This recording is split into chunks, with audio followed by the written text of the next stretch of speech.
नमस्कार, आप देख रहे हैं बिजनेस टुडे बाजार। मैं हूं हर्ष वर्मा और हर बार की तरह हमारे साथ हैं अंकुर जी। आपका बहुत बहुत स्वागत है। तो आज का जो टॉपिक है बड़ा दिलचस्प है। दिलचस्प इस लिहाज से कि गुजरात सरकार ने अपनी पीएसयू नीति जो पॉलिसी है वो लागू कर दी। और इस जो पीएसयू जो नीति लागू की गई उसके बाद से जो वहाँ के जो लिस्टेड पीएसयू स्टॉक्स हैं वो रॉकेट बन गए। मतलब 20-20% का अपर सर्किट लगने हमने देखा कि 20-20% का अपर सर्किट देखने को मिला हमको। तो ऐसे में यही टॉपिक हम समझना चाह रहे हैं आज अंकुर जी से कि भाई आखिर ये जो गुजरात की पीएसयू पॉलिसी है वो है क्या, और कौन कौन से ऐसे शेयर्स है जहाँ पर अपर सर्किट देखने को मिला या फिर जो भागे। तो अंकुर जी, सबसे पहला सवाल मेरा आपसे यही रहेगा, ये बताइए कि गुजरात सरकार ने ये जो पीएसयू पॉलिसी लागू करी ये है क्या और इसकी ज़रूरत क्यों पड़ी लागू करने की? देखिए, सबसे पहले मैं आपको बताना चाहूँगा कि आज शेयर बाज़ार में जब जीएसएफसी, जीएमडीसी, जीआईपीसी ये सारी गुजरात की कंपनियां हैं, जब ये आज दिन की शुरुआत हुई कारोबारी सत्र की तो करीब 16%, 18%, 20% की तेज़ी देखने को मिली। अब सवाल ये था कि ऐसा क्या हो गया। दरअसल मामला ये है कि गुजरात सरकार ने अपनी एक नई पॉलिसी जारी की है।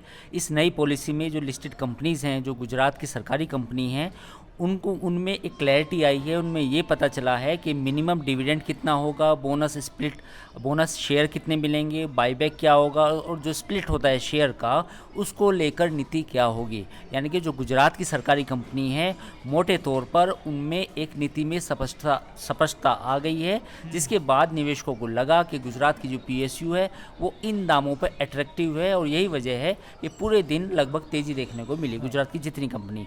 अब हम बात करते हैं कि एक्चुअली ये क्या हुआ, ज़रूरत क्यों पड़ी? हाँ। बिल्कुल, इसकी ज़रूरत इसलिए आन पड़ी क्योंकि गुजरात की जितनी पीएसयूज़ हैं करीब करीब सभी मुनाफे में हैं और अच्छा खासा काम कर रही हैं। तो उनका कारोबार है और जो उनकी वैल्यूएशन काफ़ी अच्छी है।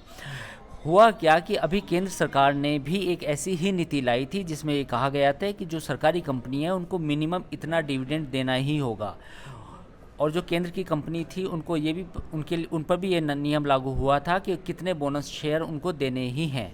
तो अब चूँकि केंद्र की पीएसयूज़ हैं वो ये नियम लागू कर चुकी हैं, तो गुजरात सरकार को लगा कि गुजरात की जो सरकारी कंपनी है उनका वैल्यूएशन एक अच्छे दाम पे रहे, बाज़ार में उनकी एक वैल्यूएशन बनी रहे, निवेशकों की नज़र में वो एक अच्छी कंपनियां बनी रहे। इस वजह से गुजरात सरकार ये नियम लेके आई। अब मैं आपको बताता हूँ कि बेसिकली फ़र्क क्या होगा, ये नियम की ज़रूरत क्यों पड़ी और इसके क्या बेनिफिट होने जा रहे हैं निवेशकों के तौर पर ना? जी। निवेशकों को बेसिकली गुजरात सरकार ने डिविडेंड पे जो पॉलिसी में बदलाव किया है वो ये किया है कि कोई भी पीएसयू होगी उसको मिनिमम 30% या अपनी नेटवर्थ का 5% डिविडेंड मिनिमम देना ही होगा। अब आप समझिए कि जो डिविडेंड यील्ड होगी गुजरात की पीएसयू की, वो सेंट्रल की कंपनियों के मुकाबले में अट्रैक्टिव हो जाएगी। अभी आपको समझिए जैसे कोल इंडिया है, कोल इंडिया की भारी भरकम डिविडेंड यील्ड होती है। तो जो गुजरात की कंपनी है, अगर कोई गुजरात की कंपनी में निवेश करना चाहता है तो वहाँ भी उसको एक अच्छा खासा मिनिमम डिविडेंड मिलेगा। शेयर बायबैक को लेके भी गुजरात सरकार ने नियम लागू किए हैं, जिसमें ये कहा है कि जिस कंपनी के पास 1000 करोड़ रुपए के नगद और बैंक बैलेंस हो उसको शेयर बायबैक करना होगा। यानी कि जो कंपनी मुनाफे में है, अच्छे खासे कैश में बैठी हैं, उनको उस पैसे का इस्तेमाल शेयर बायबैक में करना होगा, जिससे उनकी वैल्यूएशन बढ़ेगी, यानी कि बाज़ार में उन कंपनियों की औकात और बढ़ेगी। तो ये इस तरह के कुछ नियम बनाए हैं गुजरात सरकार ने। कारण क्या है? कारण साफ है। गुजरात सरकार चाहती है कि जो गुजरात की सरकारी कंपनी है वो कम्पिटिटिव हो, उनकी में नियमों में स्पष्टता हो, अच्छा डिविडेंड दें, निवेशकों के पास ज़्यादा से ज़्यादा शेयर हों और लोग ज़्यादा से ज़्यादा उनमें निवेश करें। जी। तो इसका असर साफ तौर पे हमें देखने को मिला है। जो 7 गुजरात के लिस्टेड पीएसयू स्टॉक्स थे उसमें अपर सर्किट मिला। यहाँ तक कि गुजरात मिनरल डेवलपमेंट कॉर्पोरेशन की बात की जाए तो वहाँ पे 20% का अपर सर्किट देखने को मिला। मैं कुछ नाम भी बता देता हूँ, शायद हमें दर्शकों के काम आए।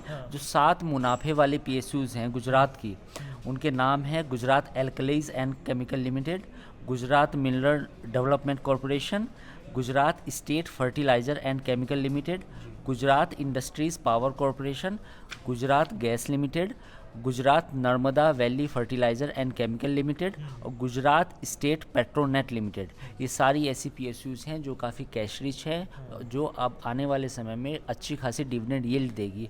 यही वजह रही कि इन कंपनियों में आज कारोबारी सत्र के दौरान अच्छी खासी तेज़ी देखने को मिली और कई बार तो अपर सर्किट भी लगा। साफ सरकार का मतलब यही था कि जो अगर आप मुनाफा कमा रहे हैं तो उसका फ़ायदा निवेशकों तक भी आप पहुंचाएं। तो कैसी लगी आपको ये चर्चा, आप हमें कमेंट करके ज़रूर बताइएगा। और बिजनेस से जुड़े हर एक अपडेट को और बेहद आसान भाषा में समझने के लिए जटिल से जटिल टॉपिक को देखते रहिए बिजनेस टुडे बाजार।